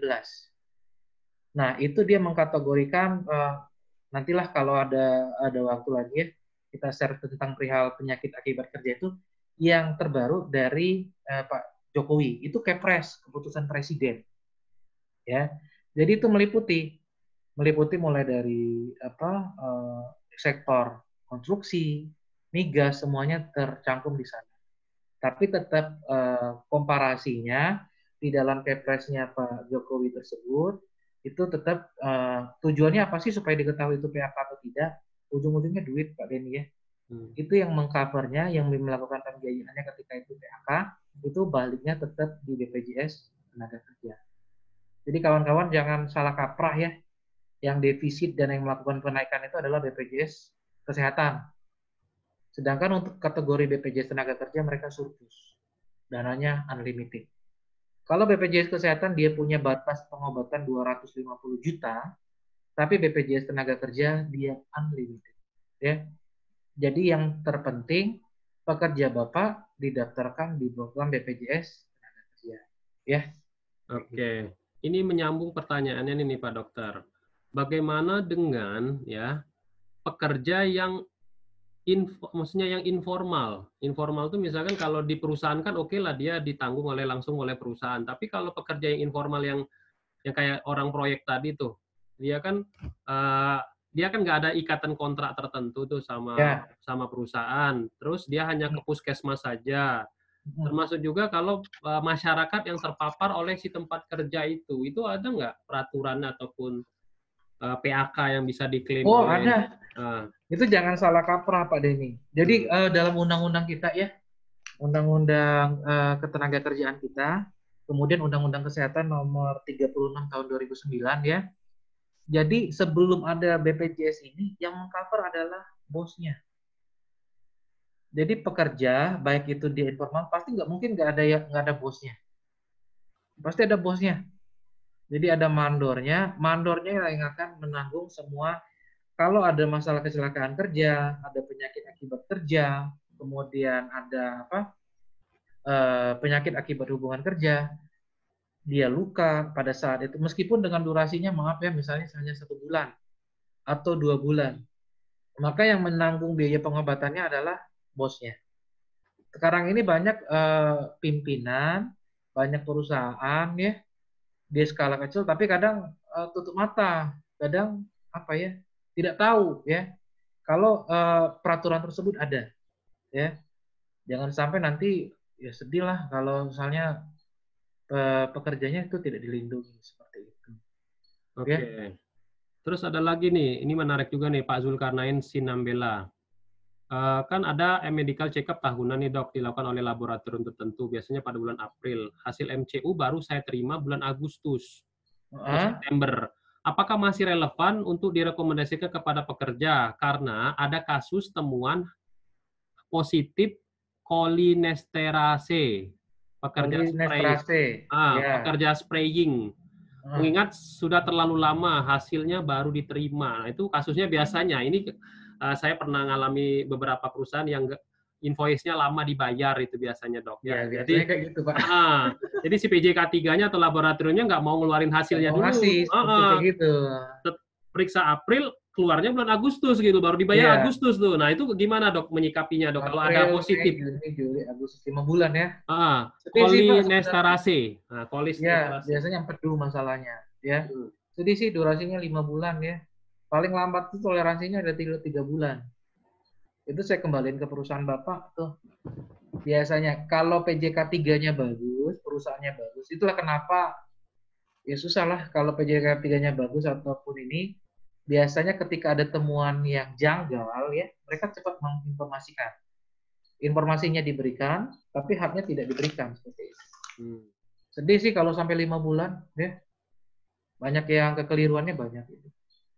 Karena manajemennya kalau dibilang masih relevan, kalau untuk kasus batu ya masih bisa lah ya, kalau bisa segera ditindaklanjuti. Kalau yang jantung yang sedih, misalnya iskemik responnya positif, artinya Bapak itu tidak bisa bekerja di bawah tekanan berat ya kalau untuk jantung. Dok, ada lagi pertanyaan. Misalkan sudah diponis nih sebagai PAK, kita sebagai karyawan itu tindakan kita tuh apa yang harus kita lakukan dok sebenarnya dok? Prosesnya kayak gimana sih untuk klaim PAK itu? Gitu? Klaim PAK itu biasanya HRD. Buat berita acara dulu safety-nya, masukin ke HRD-nya. HRD-nya ini harus sudah berhubungan dengan inasi dengan apa? PIC-nya BPJS Tenaga Kerja. Nah, ini akan dibuat reportnya seperti itu. Kalau itu, kemudian masalah pengobatan dan biayanya itu akan akan diklaim oleh BPJS Tenaga Kerja. Kalau PAK kan agak ngambang. Misalnya langsung aja contohnya kecelakaan kerja, sama persis kayak gitu. Tangannya kepotong Pak Denny. Jadi ini safety officer-nya buat berita acara kronologi.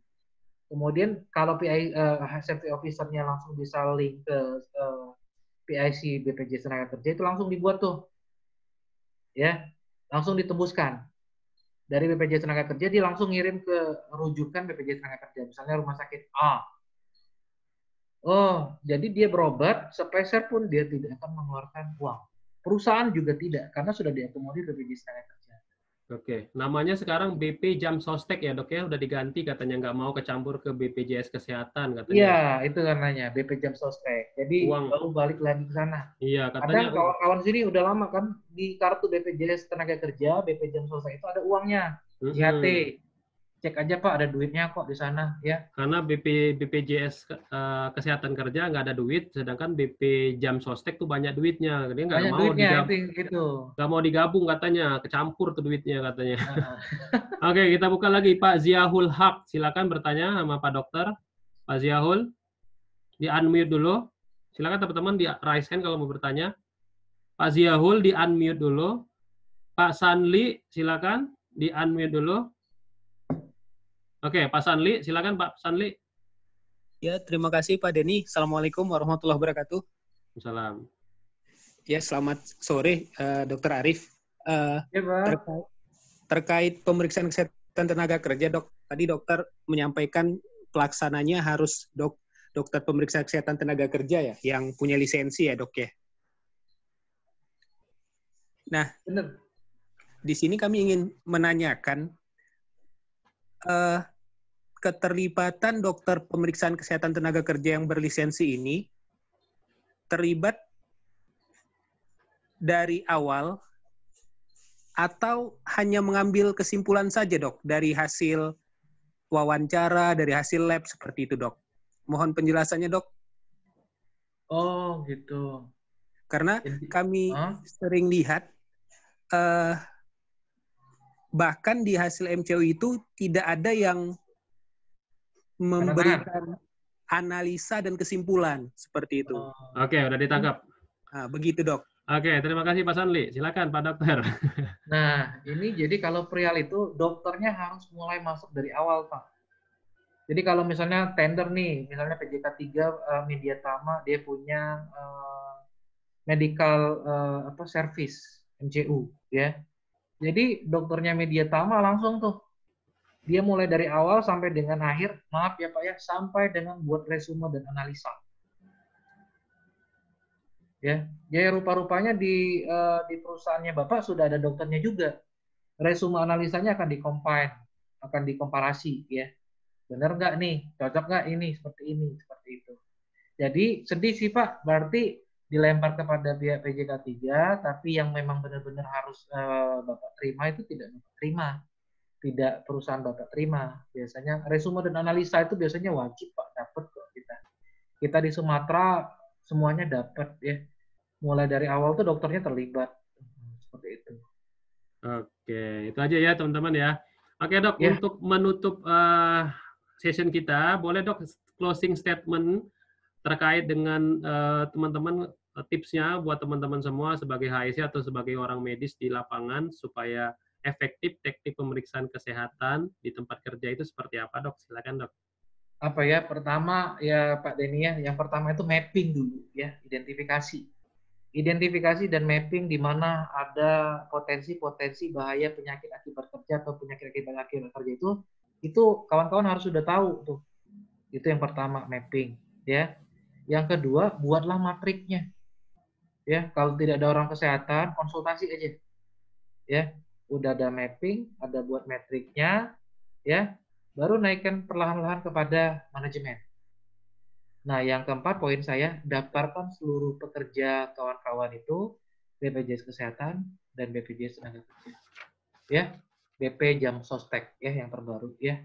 Itu aja paling Pak Denny ya. Oke, terima kasih Pak Dokter atas waktunya yang sudah luar biasa hari ini sessionnya sampai dengan ya 1,5 jam sampai 2 jam nih Dok ya. Semoga ilmunya bisa bermanfaat buat kita semua dan buat dokter sebagai amal jariah. Oke teman-teman semua, terima kasih buat atensinya. Ini masih banyak pertanyaan, tapi karena waktu kita sangat singkat sekali, saya mohon maaf. Saya akhiri dengan billahi taufiq wal hidayah. Wassalamualaikum warahmatullahi wabarakatuh. Salam safety. Ya, maaf lahir batin ya Pak Denny ya. Oke Pak, sama-sama Pak Dokter. Terima kasih.